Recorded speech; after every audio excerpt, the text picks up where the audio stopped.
Hey everyone, it's Nina. Thanks for joining me today for a new video. In today's video, I'm going to be using Tim Holtz's brand new Distress Spritz sprays. These are so much fun because they provide a pearlized finish over top of your work, which can be used in conjunction with other types of distress products. Even though distress products are water reactive, the spritzes do not react with water reactive properties. So that allows you to be able to do really fun layering effects. You can add a pearlized finish to your work. It's a really cool medium and I'm so excited to play with it. I had fun making some Distress Oxide backgrounds with some stenciling and then using the spritzes over top. But this was just one way that you can use these. I can't wait to play with these more and come out with more ideas on how you can use these spritzes. So the spritzes come in a clear fluid and then it has that pearlized mica inside. So you do want to make sure you shake them up before you use them.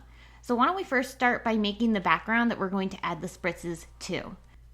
So for my stenciling, I'm going to use this Simon Says Stamp Diamond Circles stencil. It's one of my absolute favorites. And I'm going to tape it to some Bristol cardstock. This cardstock is nice and smooth, but it holds up to a lot of ink and distress techniques. So that's why I'm using that particular paper today.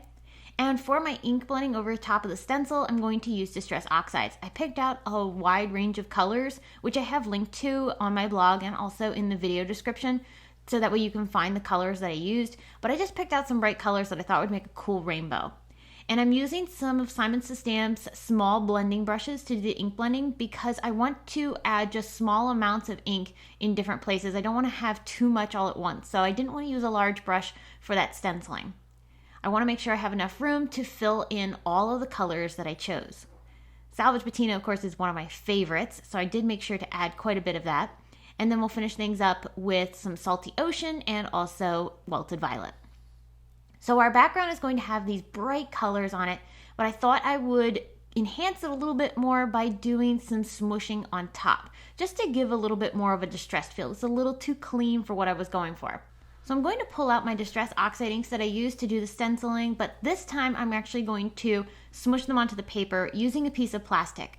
I like doing ink smushing on a piece of plastic that allows me to just get a little bit more control and placement for where I'm placing the inks. So I really like this technique, but if you want to ink smush directly on your work surface, go for it. I didn't use all the colors, I just picked a few out of the colors that I did use. So I picked blue, pink, a little bit of red, and then also some teal. That's going to fill this in really nicely, and that gives me a beautiful smushed effect on top of my stenciling. And this is the look I was going for, something a little bit more artsy and a little on the messier side. So I did heat set this before I brought in my spritzes because I wanted this to be completely dry before I go ahead and add these, because I don't want any of the spritz to react with my ink. So once it was dry, I brought in my spritzes and I'm just going to test spray onto my work surface first before coming onto my project, and then I'm just going to put little spritzes of it here and there across my ink blending. And what that's going to do is it's going to provide a touch of shimmer and shine in that pearlized metallic finish. And what's really cool is that you can still see through the spray. Because it's in a clear fluid, you get that color, but it's still transparent. So it layers up beautifully on top of your backgrounds that you're creating, which I think is super fun. So I did use some picked raspberry, peacock feathers, and also spiced marmalade.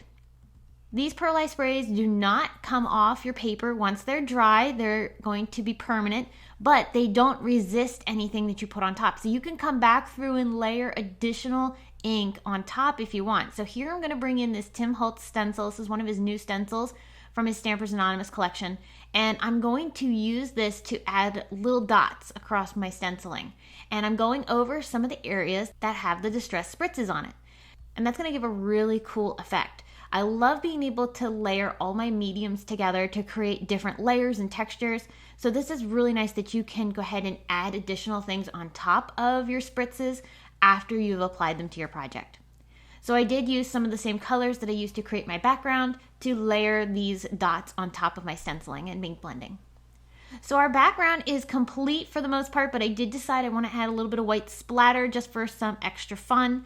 This is a Dina Wakley spray, and I'm just going to use the tip of the bottle to just add a few dots here and there. Sometimes I use a paintbrush if I want a more finer application, but because this was a messier looking background, I was okay with using the spray bottle. So I'm going to turn this into a card, but I'm actually going to make 2 cards from this one panel. So I'm using this mid-century ethereal plate die from Simon Says Stamp to die cut my background with. And I'm being very careful not to lose any of the pieces, and I'm trying to keep them in the same place so that way I know how they're supposed to be reassembled into the same design. So I'm very carefully popping them out of my die, and then I'm going to leave them on top of my cutting plate here so I don't lose them. And then here's my other piece, which I will use as my guide for aligning the little inner pieces onto my first card. So I'm going to make a card from the inner pieces, and then I'm going to make a second card from this frame. But the frame for now is giving me a guide for where I need to place all my adhesive and then bring in each of my little shapes to fill in the pattern.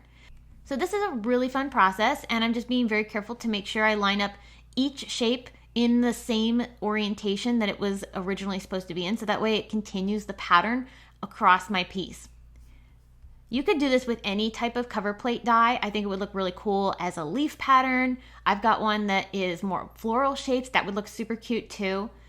But this mid-century ethereal plate is really fun. It's geometric, and it makes for a card that would be great for any occasion. I am going to turn them into birthday cards, but you could also make these thank yous, simply saying hello to someone, you name it.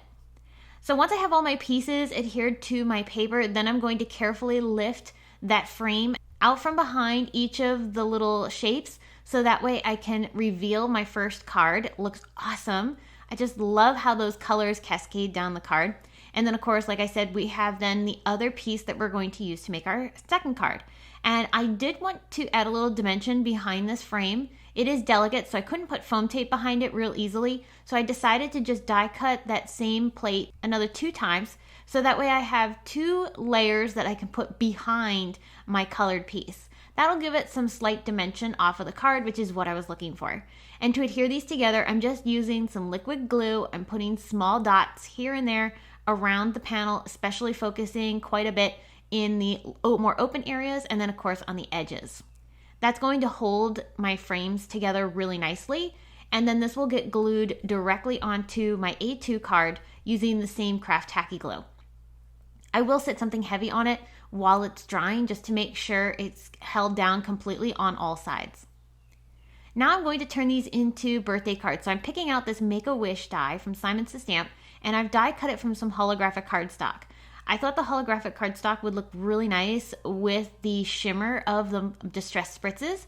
So I'm gluing that with some foam squares on top of my cards right in the center for both cards. I want them to look exactly the same. They're just going to be different by the fact that the patterns are reversed. And so here you can see how these cards are looking. This would make a cute card set that you could give to somebody. And I'm just going to finish things off with some sequins. I pulled out some rainbow sequins that I had in my stash, and I'm just using colors that coordinate nicely with the area that the sequin is going to get placed. So that way it has a very cohesive look. It's very subtle on top of this background, doesn't take away from it, but it adds that little touch of embellishment really nicely around the card.